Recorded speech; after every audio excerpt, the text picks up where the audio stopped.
Live from Fargo and serving you on TV, online, and on the go. This is Valley News Live at 5. Just moments ago, Fargo firefighters cleared the scene of a house fire in South Fargo after a roast was left in an oven for too long. The call came in around 4 p.m. at 1617 3rd Avenue South. Witnesses tell Valley News Live that it looked like a fireman brought something out of the home and extinguished it in the backyard. That's where we found the oven that still had the roast inside. Luckily, no one was hurt in the fire. Crews say the damage was only done in one apartment unit of the home. A West Fargo officer is injured after police say a man resisted arrest this morning on Cheyenne Street. Officers stopped 37-year-old Mario Palacios II for speeding in a construction zone. And when officers were arresting him, they say Palacios tried to run. Valley News Team's crime and safety reporter Bailey Hurley was the only reporter on the scene, and she's live in the studio to tell us more about what happened this morning. Bailey? Thanks, Andrea. Palacios was driving with a suspended license, which is what prompted police to arrest him. We're not sure which West Fargo officer was hurt this morning, but I'm told he was transported to a local hospital with unknown injuries, but they're not severe and he should recover soon. When I got to the scene this morning, fire trucks and an ambulance were just leaving, and there were at least 10 police cars as well, helping the already backed up construction traffic get moving again. Andrea? All right, thank you, Bailey. On top of driving with a suspended license, officers also arrested Palacios for resisting arrest, possessing marijuana, and a citation for speeding in a construction zone. Authorities have released the names of the two people involved in a chase in Grand Forks. The driver is 19-year-old Houston Crippen of Arvilla, North Dakota. The passenger is 20-year-old Dusty Kirkaby of Devil's Lake. The other two people in the car were juveniles. The chase started around midnight when Crippen didn't have his headlights on. He eventually rammed into a squad car, then ran away. Officers arrested him later on multiple charges. The man who drowned after an incident on Devil's Lake has been identified as 64-year-old Daniel Chisholm of Grand Forks. They say Chisholm was launching his boat Monday when it came off the trailer and the wind pushed it away from the shore. The sheriff says Chisholm jumped into the water and tried to swim to the boat, but it continued to float farther away. He eventually got tired and started to swim back to shore before he went underwater and died.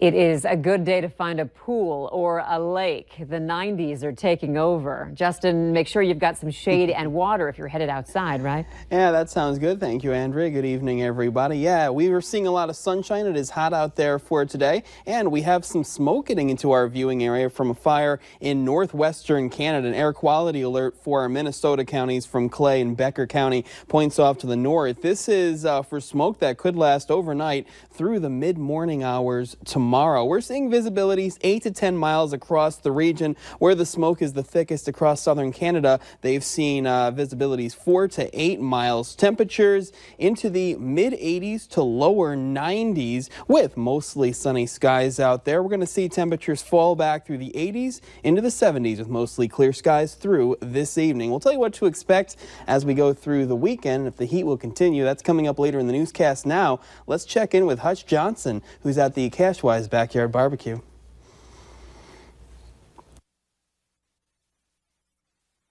Out here, but thank goodness we have just a little bit of shade because we are very warm tonight for Lloyd Sutter, the winner of the Cedar. The winner. Sutter, I had it right the first time. You did the right Lloyd, time. I got to tell you, here in Glendon, it's a warm one. Where did you sign up to win? Well, I signed up at the Friendly Cashwise in East Moorhead. Now, you got a hungry gang here that you've invited? Well, I don't know how hungry they are. It's pretty warm to eat when it's pretty hot to eat when you're pretty hard to eat when you're warm. Yeah. Well, we'll make do with what we got here. The steaks are going on right now, and they are smelling delightful.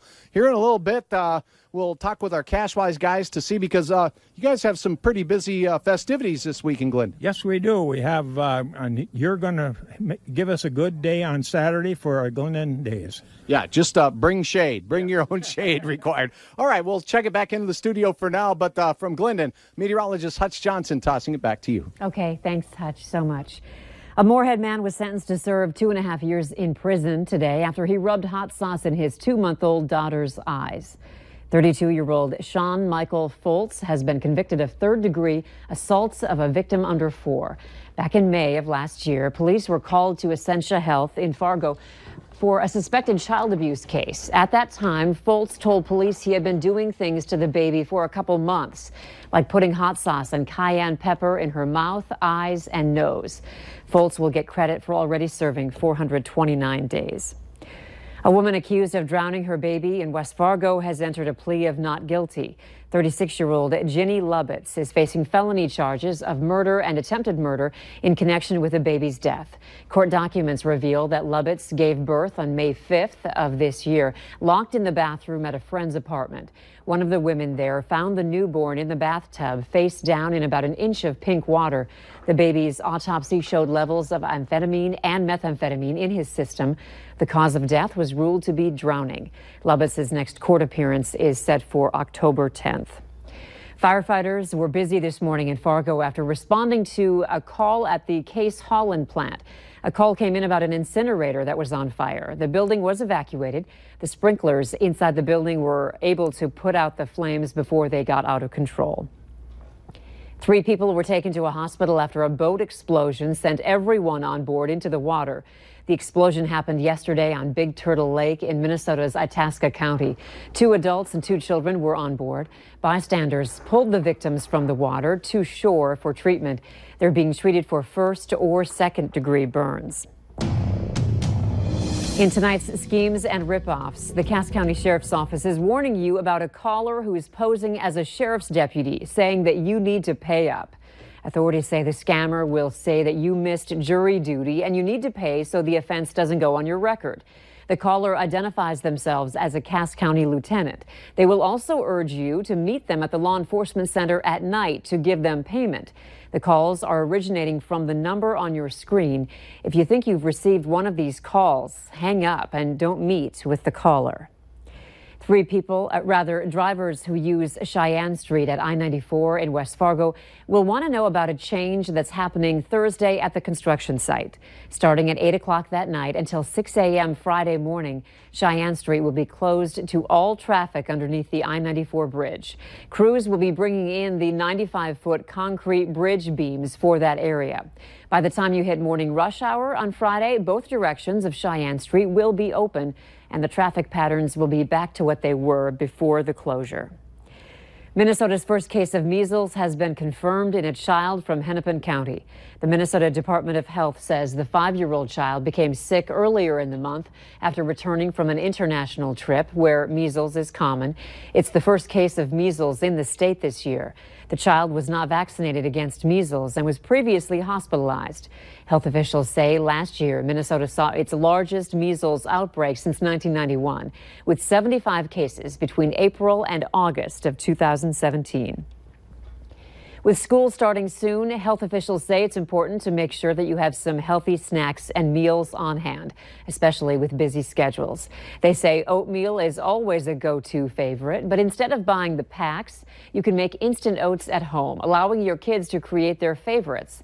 Making mini pizzas on whole wheat English muffins is perfect, they say, when it comes to throwing together a quick lunch. And how about a refreshing after-school snack like mango carrot popsicles? Dietitians at Sanford Hospital say having your kids get involved is a great way to get them excited about eating healthy. It gets kids involved in the kitchen, it gets them fun, excited about food, and then it also gives you the chance to talk about healthy choices with them.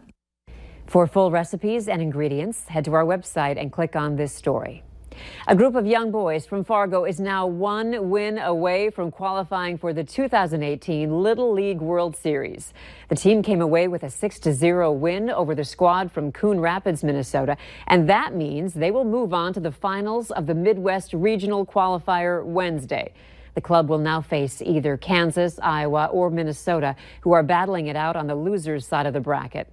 Fargo already beat Iowa 4-1 earlier in the tournament. The finals will take place Saturday, August 11th on ESPN.